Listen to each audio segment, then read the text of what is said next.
my channel karena semuanya ada di sini. So di video kali ini gue mau bahas tentang produk apa aja dan hal-hal apa aja yang I wish gue tahu waktu pas gue lagi hamil, apalagi waktu pas gue baru lahiran. So buat kalian yang lagi hamil, abis itu yang baru punya newborn, wajib banget tonton video ini karena amat akan sangat berguna banget buat kalian. Yang tadi gue bilang, I wish gue tahu tentang hal ini semua waktu pas gue baru lahiran karena akan sangat menolong gue banget. So, gue buat video ini buat menolong kalian yang lagi hamil atau yang lagi baru punya newborn. Yuk, sebelum kita mulai langsung subscribe channel aku dan pastiin kalian like video ini. Yuk kita mulai. Oke, gue nggak tahu nih ya nanti hasilnya akan gelap apa enggak karena gue cuma pakai satu lighting doang karena to be honest geng, semenjak gue punya anak gue jarang banget upload YouTube karena shooting ada anak itu sama sangat berbeda. Gue harus jagain anak, gue harus masak, harus beresin rumah, so jadi gue nggak punya waktu untuk makeup. Keep it real, gue nggak pakai makeup ini sama sekali, dan gue juga pakai piyama. Abis itu ini juga backgroundnya gelap karena gue nggak punya waktu untuk setting buka lighting. So anyway, langsung aja kita mulai. So yang pertama adalah ini hal yang amat sangat penting buat gue pribadi karena gue di Amerika gue nggak punya nanny, jadi gue bener-bener ngerjain semuanya sendiri. Dan I wish gue tahu waktu pas dari awal gue punya kayak lahiran, gue itu harusnya pertama, setiap anak kalian tidur, kita kan harus nyusuin 2 jam sekali, ya kan? Abis itu tapi kadang-kadang kalau anak kita masih tidur gitu ya, dia belum nangis, kita nggak bangunin dia, nggak kasih kita susu gitu kan. Itu yang gue lakuin. Abis itu ternyata itu salah. Jadi walaupun anak kita tidur, setiap 2 jam kita harus bangunin dia dan kasih susu dia. Itu karena kenapa? Pertama, dia harus makan, harus nyusuin tiap 2 jam sekali. Entah itu ASI atau kasih formula, it's up to you guys. Habis itu kenapa? Kita ngebantu dia untuk bedain mana siang, mana malam. Jadi kalau misalkan siang, kalian harus bangunin tiap 2 jam untuk kasih susu. Tapi kalau misalkan udah di atas jam 6 waktunya malam, dia mau tidur, abis itu nanti dia bangun 3 jam dia tidur atau 4 jam, it's okay, biarin dia tidur selama dia mungkin. Kalau dia nangis baru kita susuin. Tapi kalau misalkan siang-siang yang tadi aku bilang, bangunin tiap 2 jam supaya ngajarin dia mana siang, mana malam. Itu adalah base dimana kita nantinya bakalan mempermudah anak kita untuk sleep training mereka. Karena gue tuh sleep training Kyle waktu pas Kyle 20 mingguan deh kayak gitu. Abis itu sekarang Kyle umurnya 9 bulan dan dia tidur di kamarnya dia sendiri mulai 8 bulan. Ya gitu. Tapi selama dari lahir sampai 8 bulan itu, sebelum dia pindah ke kamar, dia selalu tidur di tempat tidurnya dia sendiri. Jadi gue nggak pernah sharing tempat tidur sama Kyle, cuman sharing kamar doang. Yang kedua adalah, jadi harus pisahin tidur dan menyusui. Jadi kalau misalkan dia tidur, kita sambil susuin, dia tidur, abis itu kita taruh di kasurnya dia, oke, dia emang tidur. Tapi tahu nggak, kalau misalkan kita tidur sendiri, buat kita yang dewasa, kita tidur, abis itu kita bangun, terus tiba-tiba kita ngelihat kita kebangun ada di kamar tetangga kita, pasti kita kaget dong. Karena tadi gue tidur di kamar gue, kok gue bangun ada di rumah tetangga gue, pasti kaget dong. Nah, begitu juga dengan mereka, bayi. Mereka tertidur pada saat mereka menyusui. Jadi saat dia bangun, nggak ada dot atau nggak ada payudara kita di situ, dia pasti akan bangun dan kaget. Itu makanya bayi nggak bisa tidur lama kalau malam. Dia tetap harus bangun dan tetap membutuhkan susu untuk dia tidur karena dia tertidur saat menyusui. Ngerti kan? Jadi kalian harus pisahin menyusui dan juga tidur. Jadi yang kalian harus lakukan adalah kalian susuin anak kalian. Kalau bisa jangan sampai anaknya tertidur. Jadi kalau anaknya udah merem-merem, agak dibangunin atau enggak pindah posisi supaya dia enggak tidur gitu. Jadi susuin, abis itu melakukan hal yang sesuatu dulu. Jadi nggak langsung nyusuin abis itu tidurin di kasur, nggak gitu. Jadi abis disusuin, abis itu kalian bisa lakukan sesuatu, kayak misalkan ganti pampers dulu, abis itu baru taruh di tempat tidurnya. Jadi jangan langsung jangan langsung menyusui abis itu tidur. Dan hal ini amat sangat ngebantu banget untuk anak kita itu pada saat malam-malam kalau dia kebangun, dia bisa tertidur sendiri tanpa bantuan susu atau kita nina boboin gitu. Itu yang I wish gue tahu gitu ya, hal itu harus misahin tidur sama susu. Karena yang gue lakukan selama ini, gue tetein karena gue ASI, gue tetein, abis itu dia tidur di tangan gue, abis itu gue taruh di tempat tidurnya dia. Dan itu ternyata salah. Tuh gimana ya anak gue kok malam-malam tiap 2 jam sekali bangun, tiap 3 jam sekali bangun, tiap jam bangun. Nah, kalian harus misahin tidur dengan menyusui. Hal ini membantu untuk sleep training anak kalian, yaitu kalau dia kebangun malam-malam, dia nggak butuh susu untuk dia balik lagi ke tidurnya, atau nggak butuh digendong atau dinina boboin untuk balik lagi tidur gitu. Karena dia bisa belajar tertidur sendiri tanpa harus menyusui. Habis itu, produk yang pertama yang gue omongin adalah probiotic drop. Ini Kyle mulai konsumsi dari umur 6 bulan. Ini juga dikasih tahu sama dokternya Kyle waktu di Indonesia. Jadi waktu pas Kyle vaksin, dicek perutnya Kyle tuh kembung. Abis itu gue dikasih untuk konsumsi probiotik ini, probiotic drop. Dan waktu pas balik ke US, gue kasih tahu kalau Kyle konsumsi probiotik. Terus si dokternya menyarankan untuk tetap lanjutin karena nggak masalah. Ini buat apa? Ini juga I wish gue tahu dari dulu, karena ini bisa dikonsumsi dari newborn sekalipun. Karena jujur aja waktu pas Kyle newborn itu, Kyle selalu bermasalah dengan gassy. Apalagi waktu itu Kyle lahir bulan Maret dan itu masih musim dingin. Jadi perutnya Kyle kembung, abis itu kalau anak kan suka sembelit gitu kan, suka sembelit, abis itu suka gumoh. Nah, ini probiotik ini ngebantu hal-hal itu. Nggak gassy, nggak kembung. Abis itu kan kalau newborn, setiap kita susuin, kita harus sendawain kan.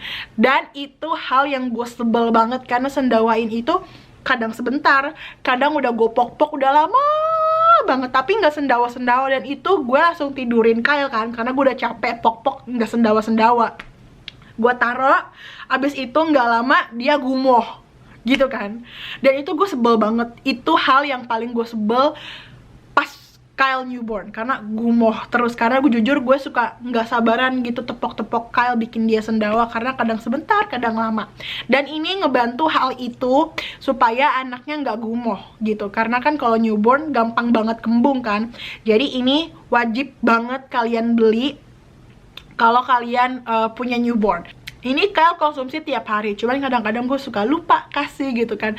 Terus kadang-kadang kalau gue udah mikir, oh si Kyle udah 2 hari 3 hari kok belum pup ya, terus gue kasih ini ke si Kyle, itu dia langsung pup, langsung pus, lancar. Jadi ini wajib banget nih. Tapi ini udah habis. Sekarang aku baru beli di US. Ini mereknya Enfamil. Mereknya Enfamil sama kayak Interlac, cuman yang aku punya Enfamilnya ini udah mengandung vitamin D. Dan vitamin D-nya ini 400 IUD deh kalau nggak salah. Iya, 400. Dan ini bagus banget, apalagi di sini kan lagi winter. Jadi aku sama Kyle tuh jarang banget keluar, dan lagian kalau winter kan mataharinya antara ada dan tiada gitu ya, jadi kurang vitamin D. Jadi tapi kalau misalkan kamu yang tinggal di Indonesia kan mataharinya banyak ya. Kalau misalkan kamu memang sering beraktivitas, ajak anak kamu beraktivitas di luar, kamu nggak harus minum vitamin D sih, kayak gitu. Tapi dia juga punya yang probiotik doang dan vitamin D doang. Jadi tergantung kamu mau kasih anak kamu yang mana. Tapi sekarang aku pakai yang Enfamil yang udah include vitamin D-nya. Ini sebenarnya untuk yang Enfamil ini, untuk ukuran probiotik dia memang termasuk mahal. Tapi kalau misalkan gue hitung-hitung, gue beli probiotik sendiri, abis itu gue beli vitamin D sendiri, terus gue gabungin, ini harganya lebih murah dibanding kamu beli vitamin D sendiri dan probiotik sendiri. Jadi menurut gue ini masih oke harganya. Produk yang kedua ini adalah dari Young Living, dan gue udah sering ngomongin ini di Instagram gue. So kalau kalian follow Instagram gue pasti tahu produk ini.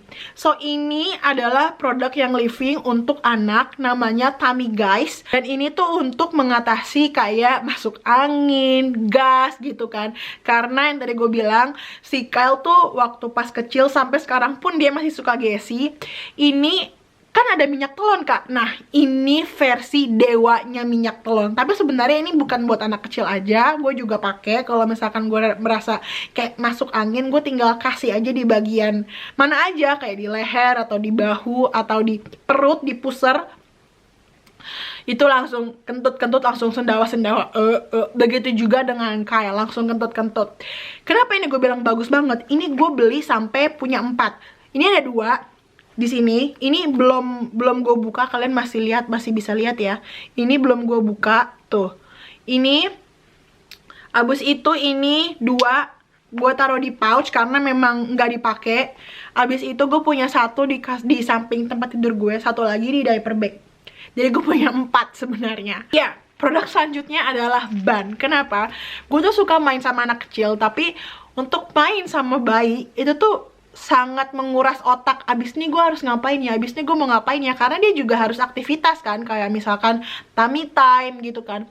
Tapi gue bingung gue harus ngapain gitu kan, karena gue mau ngajak dia main. Dan salah satu olahraga yang bagus untuk bayi adalah, yang belum bisa ngapa-ngapain, yang belum bisa jalan, belum bisa ngerangkak, adalah ini, berenang. Karena yang gue lihat dari ponakan gue, si Kela, itu dia dari bayi dia sering banget berenang ke baby spa. Dan dia tuh sangat cepat ngerangkak dibandingin si Kyle. Itu si Kela tuh ngerangkak umur 9 bulan, dia tuh udah ngerangkak cepet banget. Dan sedangkan Kyle tuh 9 bulan dia masih belajar untuk ngerangkak. Karena si Kela tuh sering banget berenang. Dan berenang itu kan bagus untuk nguatin otot kaki gitu ya. Jadi berenang adalah salah satu olahraga yang bagus untuk bayi. Kyle sendiri itu mulai berenang di bathtub itu tuh pakai ban kayak gini itu sekitar umur 2 mingguan. Jadi kalau bayi kalian minimal 5 kg berarti aman untuk pakai si ban yang untuk di leher.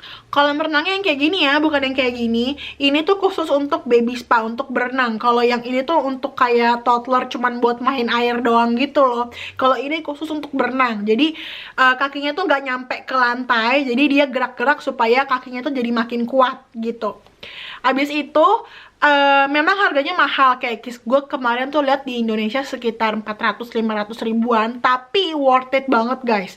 Jadi lebih murah juga daripada kalian ajak bayi kalian berenang di spa. Berenang di spa tuh at least 100 ribu, 60 ribuan, taruhlah 100 ribu ya. Lumayan kan? Kalian 5 kali ke spa 500 ribu nih untuk berenang doang.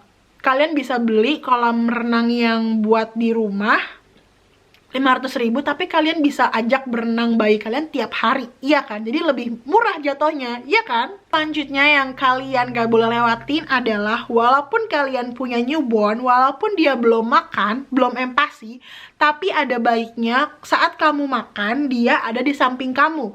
Jujur, selama ini gue itu makan kalau misalkan Kyle udah tidur. Jadi gue Kyle bisa tidur, gue bisa makan, bisa nonton TV, bisa main handphone gitu. Tapi kalau misalkan Kyle bangun, gue tuh nggak bisa makan karena nggak tenang gitu makannya, iya kan? Anaknya nangis, jadi kan nggak enak makannya, iya kan? Jadi ada baiknya waktu kamu lagi makan, anak kamu itu ada di samping kamu, walaupun anak kamu belum empasi gitu. Jadi diikut libatkan untuk ngeliat, oh ini namanya makan gitu. Kenapa? Karena waktu pas Kyle mulai empasi, itu si Kyle tuh bener-bener nggak tahu mau ngapain. Dia tuh mulai lahap banget itu makanya tuh waktu pas dia umur 7 bulan. Jadi waktu pas sebulan itu dia bener-bener cuman kayak nggak tahu mau ngapain gitu kan. Karena dia nggak pernah ngeliat gue makan. Karena yang tadi gue bilang, gue makan kalau misalkan Kyle tidur. Gimana dia mau tahu cara makan kalau dia sendiri nggak pernah ngeliat orang makan? Iya nggak sih? Ngerti kan? Proses ini ngebantu anak kalian untuk meningkatkan nafsu makan anak kalian. Jadi kalau misalkan Kyle sekarang pun, kalau misalkan Kyle makan, gue makan. Kenapa? Karena yang gue lihat Kyle tuh makannya lebih banyak, lebih nafsu makan kalau misalkan gue makan juga. Iya gak sih? Kalian bakalan lebih nafsu makan kalau kalian punya temen makan. Begitu juga dengan anak. Jadi itulah, mulai sekarang ajak anak kalian makan bersama. Barang yang terakhir adalah white noise. White noise tuh yang kayak apa sih nih? Yang kayak gini nih suaranya nih. Suara hair dryer, suara vakum, itu namanya white noise. Oke? Tips yang pertama adalah pilih speaker white noise yang nggak ada timernya. Jadi kalau dinyalain itu bakalan terus nyala, nggak mati sendiri. Oke? Kenapa harus pakai white noise? Pertama, white noise ini sangat direkomendasikan oleh sleep consultant di Amerika untuk membuat anak kita tidur itu lebih deep, jadi lebih nyenyak. Pertama, saat pakai white noise itu sangat ngebantu untuk ngeblok suara yang ada di luar kamarnya. Jadi dia nggak bisa denger apa-apa, yang dia denger cuman white noise itu doang. Dan white noise ini sangat ngebantu saat tahun baru, karena waktu pas kemarin tuh hari kemerdekaannya Amerika kan banyak yang main petasan gitu kan, suaranya gede banget, cus, pokoknya gede banget deh. Gue sempet mikir, aduh nanti si Kyle kebangun lagi ya, jadi gue pakai white noise kan, dan si Kyle bener-bener nggak kebangun gara-gara petasan. Karena yang tadi gue bilang, white noise ini berfungsi untuk ngeblok suara dari luar kamar gitu. Jadi pilih white noise yang nggak ada timernya, jadi bisa disetting nyala terus, jadi jangan mati sendiri, pilih yang kayak gitu. Nah, ini adalah barang yang terakhir. Untuk newborn sampai umur 2 tahun, harusnya kalau misalnya kita ngukur panas, itu baiknya pakai yang termometer yang biasa, yang kayak gini. Dan juga kalau misalkan kita mau ngukur panas, bukan di ketek, bukan di mulut, tapi dari lobang yang belakang. Tinggal dicolok pakai yang ini, abis itu tinggal diukur. Itu adalah cara mengukur suhu panas yang benar. Bukan dari ketek, bukan dari mulut, gitu. Terus biasanya kan pakainya yang kayak gini kan, tapi ternyata gue dibilangin sama dokter anak gue tuh salah, nggak perlu pakai ini. Jadi ini sebenarnya nggak kepake sampai umur nanti 2 tahun ke atas. Yang benar adalah pakai yang kayak gini. Jadi kalau kamu mau beli termometer, itu belilah yang biasa, yang kayak gini, bukan yang kayak gini. Oke deh geng, itulah tadi video dari aku. Semoga video ini bermanfaat untuk kalian. Feel free untuk tanya aku di komen atau di DM aku. Jangan lupa follow aku juga di Instagram @michelle_saragi_lynch. Dan sampai jumpa di video berikutnya. Bye bye, love you. Mwah.